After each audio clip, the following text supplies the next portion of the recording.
Revolution. That's quite a long one. Yeah, this is the big one. This is the big chungus. Yeah, this big was boy. definitely when I was thinking of drummers originally. Who the hell do I know that can do all of these different sort of genres in this one track and switch quite quickly between them as well? There's a lot of stuff in this track. But the thing is, the thing that I think is great about this song is that, yeah, it does go between genres quite a bit and pretty rapidly. I feel like with this song, it's all in service of the actual story it's trying to tell, I think. Yes. There was some thought put into it. Yeah, which is what I think. It doesn't just jump around for the sake of it. It feels like it's really going somewhere. I think that's the great thing about this. It's frantic the way it does that, and yet at the same time it's very smooth as well. There's definitely like choice moments in terms of like stripping back the arrangement where maybe in the back of my head I was like, right, okay, this section is like this kind of character or this kind of person telling their bit of the lyrical story, and then it's like, right, okay, now it's the chorus and this is like everyone, and now it's like this thing and it's like a different person, like the screaming sections at the end that kind of came out all right. You know, I thought that would be a bit horrendous, but it's sort of buried enough in there where you can't analyse my harsh vocal skills too astutely. I do enjoy the jazzy section of this. Isn't it the idea that it's about sort of a bunch of people plotting a revolution and it's them sort of hanging out in a little, I don't know, speakeasy like yeah, type or whatever, yeah. And I can really feel that. I remember when I first heard the song, it's like, yeah, that's clearly what she's trying to convey there. Yeah. And to me, it felt like in place immediately. And I think that's quite a difficult thing to achieve, I think, when you're dealing with multiple genres, to actually really be able to convey something like that. Because all of the songs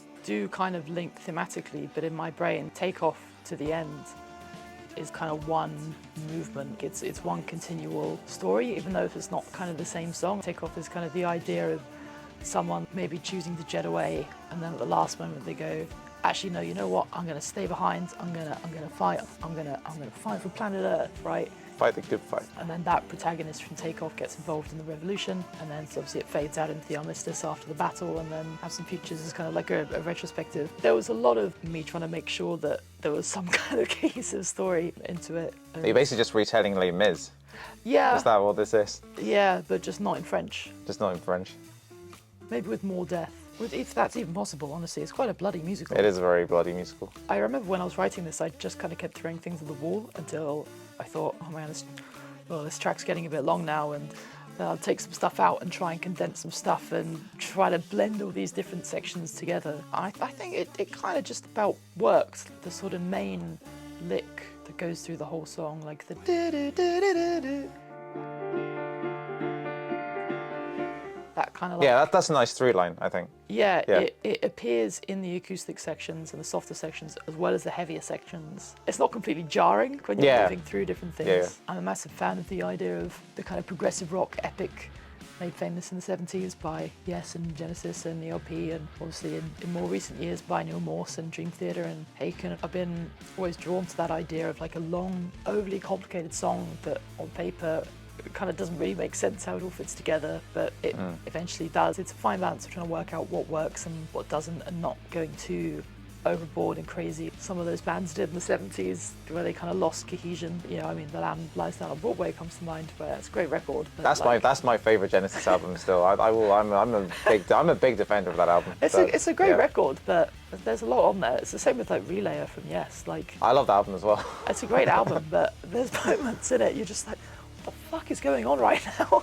And then it just sort of like brings it back to a chorus or something, and you're like, oh, okay, yeah, sure, I'll go with it. And I was trying to avoid that. Some of those songs, I feel like the very famous ones, feel a bit unlistenable because of how all over the place they go.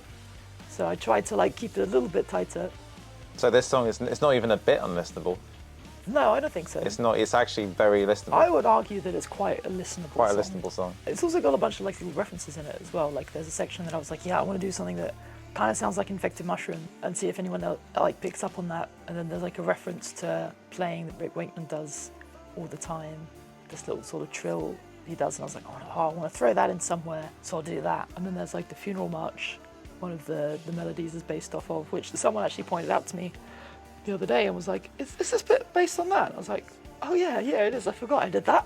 It's also a black metal section kind of towards the end. You know, a friend of mine was in this black metal band, and I was like, yeah, I really want to have this super, super heavy, thick, dirty, dissonant thing. And then I chucked some slap bass and French horn on top of it, and string quintet and harp. When we recorded drums, a lot of those things weren't actually necessarily there. A lot of it was garnish that happened later. It got very dense, that track. And I think if you have to try one track from the album, it's kind of this one. And if you get to the end of it and you don't like it, it's like, well, all right. Yeah, this definitely has a Fair bit of enough. everything in it. I think it has like the really big, heavy sections, some other sort of playing around with genres. It's got the odd time signatures as well. It's really the kind of everything Grace does, sort of taken up to a pretty big scale. And I think like when I first recorded it, I think that the black metal kind of screams are on there, weren't they?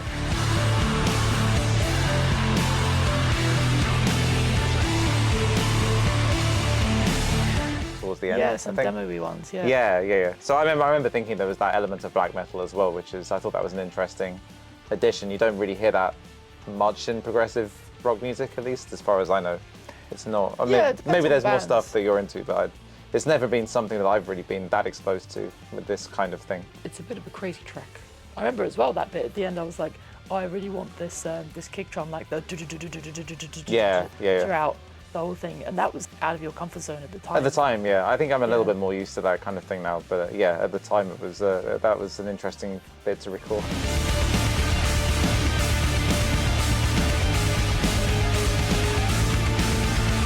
Yeah, like I mean, whipped you into shape with it. I was like, no man, you're doing this, and you were like, oh, okay. Yeah, we tried a lot of things, I think, for that outro especially. I think originally I had this idea to do a 3/7 type polyrhythm thing. I think there were probably a few takes of me doing that, and then we didn't quite like it, so we did some other things instead. I mean, it's meant to sound very chaotic, and I think we achieved that, so.